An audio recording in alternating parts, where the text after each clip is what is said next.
나 그런 적 없어. 증거 대봐. 너는 갈 데도 없잖아. 그리고 어디서 나이도 이렇게 대들어 대들기를. 근데 우리들은 이게 쉽게 말해요. 아 그럼 왜 그러고 살아? 왜 받고 살아? 바보 아니야? 모자른 거 아니야? 너희 부모가 너 그렇게 살으라고 밥 먹여 삭혀버렸니? 답답하네. 왜 답답하냐 하면 안녕하세요.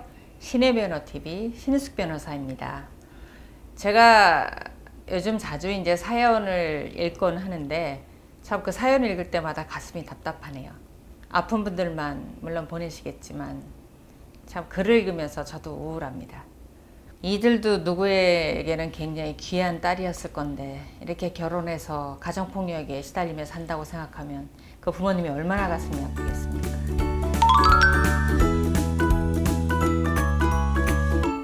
변호사님, 글을 쓰는 이 순간에도 여전히 심장이 벌렁거리는 건 어쩔 수가 없습니다. 그래도 용기를 내서 도움을 요청해 봅니다. 제발 저의 간절한 부탁의 글을 읽어주셨으면 합니다.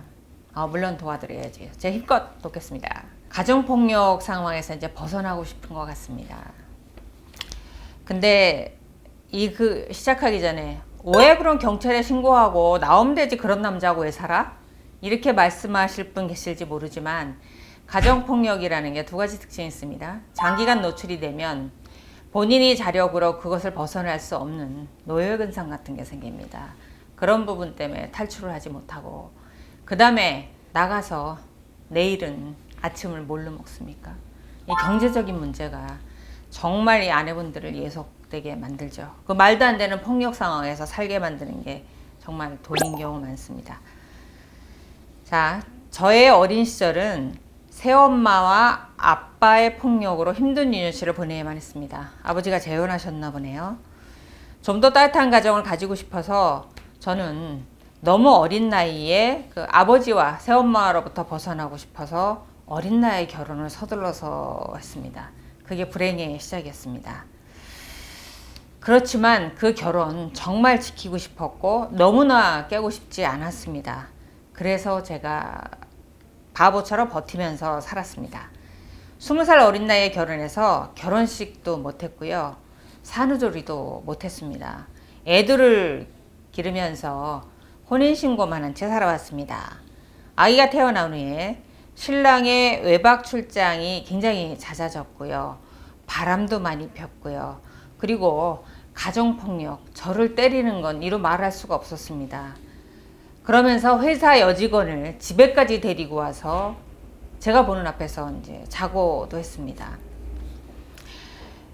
그럴 때마다 저는 어떻게 그럴 수 있냐라고 따졌지만 신랑은 항상 저한테 말을 반복해서 하는 게 있었는데 명대사입니다. 명대사.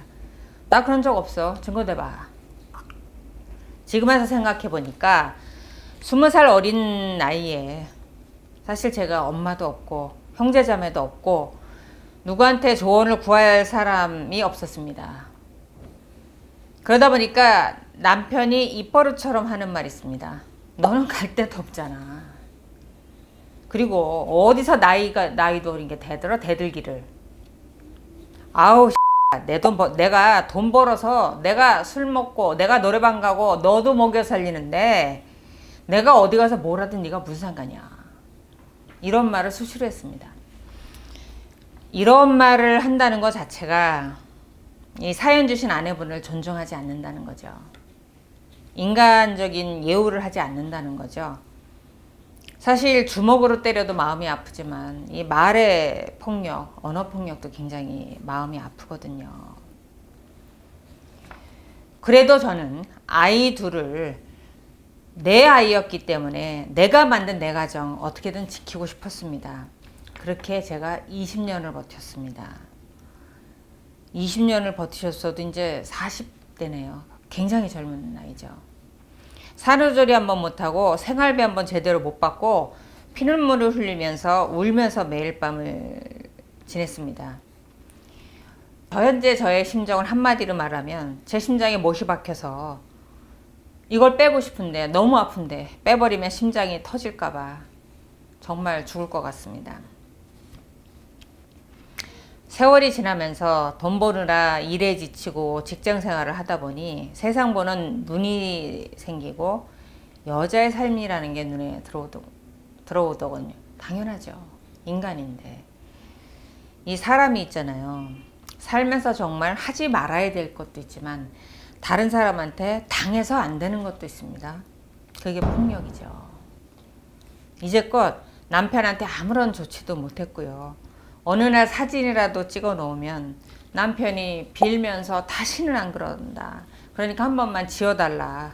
이렇게 빌어서 또 뭐 안 살자는 것도 아니고 살 건데 하면서 그때마다 그 사진들을 지웠습니다.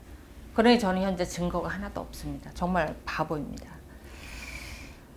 글쎄요, 저는 가정폭력은 어떤 경우도 없어야 되는 거죠. 어떠한 이유로도 남편이든 아내든 서로 상대방에게 폭력을 사용해서는 안 되는 겁니다. 근데 우리들은 이게 쉽게 말해요. 아, 그거 왜 그러고 살아? 왜 맞고 살아? 바보 아니야? 모자른 거 아니야? 너희 부모가 너 그렇게 살아라고 밥 먹여서 학교 보냈니? 이렇게 말씀하시는 분들이 있으세요. 근데요, 그렇게 말씀하시면 안 돼요. 여기 나오잖아요. 어린 나이에 가정을 꾸려서 정말 그것만은 깨고 싶지 않았다. 그거 지키고 싶었다. 이렇게 말을 하잖아요. 그러니까 내가 오늘 맞았어도 이번에 한번 용서하면 사람 되겠지. 이렇게 용서하고들 이렇게 1년, 2년 세월이 이렇게 20년, 30년을 살아요. 그렇게들 살아지시는 거예요. 그러다 보니까 이제 시간을 놓치고 점점 폭력에 노출되고 이렇게 되는 거죠. 그리고요, 나쁜 남편이잖아요. 참, 그것도 신이 준 재주라고. 이런 남자들이 잘하는 게 하나 있습니다. 말을 잘해요. 말을 잘 빌어요. 그리고 밤에 성관계를 아주 잘합니다. 그래서 아내분들이 못 벗어나는 경우가 상당히 많습니다. 그래서 이런 상황에서는 지금 말씀하시잖아요. 직장 생활을 다니다 보니까 세상 여자들 이렇게 살지 않더라. 그러니까 제발 그 말에 밤에 성관계에 현혹되지 마시고 본인도 이렇게 존엄성을 가진 한 여성 인간이잖아요.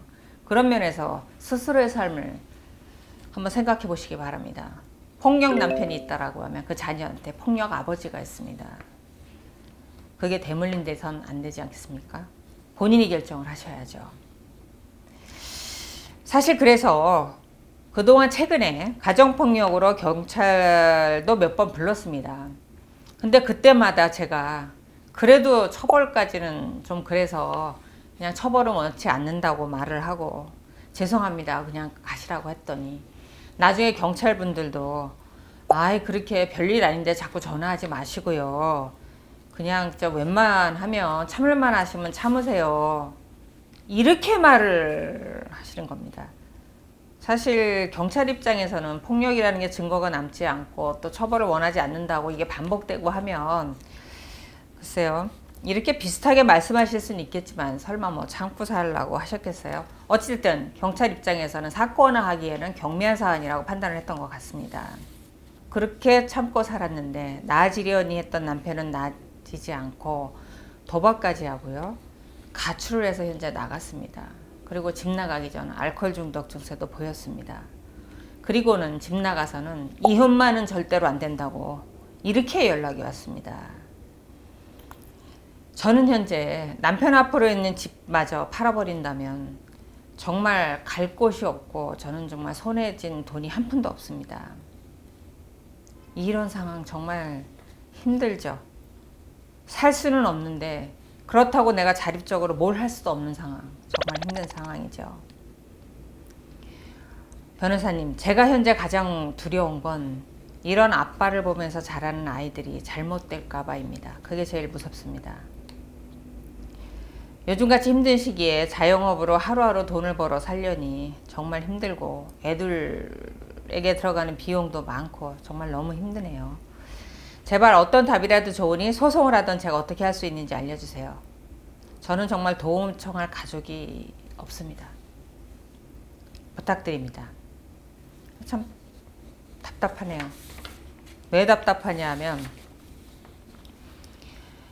글쎄요. 목구멍이 포도청이라는 옛말도 있지만 당장 생계에 힘드니까 무엇을 할 수 없는 거죠. 이런 분들을 위해서 이제 소송구조제도도 있고 형사사건 같은 경우는 국선변호인 제도도 있고 하지만 언제나 우리 일반인들은 법은 멀다고 생각하는 거죠. 그리고 법이 사실 다 해줄 수 있는 것도 아니고. 근데 저 이런 상황에서 그런 말씀 드리고 싶어요. 이 글을 읽으면서 가장 답답한 것이 무엇이냐면 본인도 한번 이게 반성해야 될 부분이라고 생각하는데 내가 무엇을 원하는가? 내 아이들을 위해서 진정으로 내가 해야 될 게 무엇인가? 이런 부분에 대해서 생각을 한번 해보셨나요? 전 이 글을 읽으면서 그런 생각을 뭐 두려워서도 못 하셨겠지만 하지 못하고 계신다라는 생각이 답답했습니다. 죽기밖에 더 하겠습니까? 그런 결심으로 살면 뭘 못하겠습니까? 자식들한테 나의 삶을 대물림하고 싶지 않다라고 하면 결심을 하셔야죠. 결단을 내리셔서 이 상황을 벗어나겠다라는 생각을 먼저 하셔야 살 길이 생기지 않겠습니까? 저한테 지금 질문을 하시는데 본인이 어떤 결정을 했고 그러기 위해서 무엇을 원한다라는 말이 없잖아요. 그럼 제가 이혼하세요. 그리고 소송하면 이길 거예요. 그렇게 말한다고 해서 본인이 이혼을 결심하고 아이들과 어렵지만 살겠다라는 독립심, 자립감, 강한 결심 이런 게 없으면 제 말이 다 공허한 거죠. 결심하시고 정말 열심히 살겠다. 이 남편이라는 사람 없이 내가 아이 떳떳하게 잘 기르겠다. 셋이서 하루에 세 끼 못 먹고 두 끼만 먹어도 이렇게는 살지 않겠다. 이런 결심이 먼저 있으셔야죠. 그 결심이 있으시다면 굉장히 복지가 꽤 잘 돼 있습니다. 돈 안 주고요. 알코올 중독에 도박하고 집을 나간 남편보다 나라의 복지가 더 잘 돼 있습니다. 그런 부분 결심을 하셔서 본인이 결단을 내리시기 바랍니다. 그 결단을 하신다면 저는 물론이고 누구든 도울 것입니다. 그리고 자녀분들이 희망이 생길 겁니다. 힘내시기 바랍니다. 오늘 영상 도움이 되셨다면 좋아요, 구독하기 바랍니다.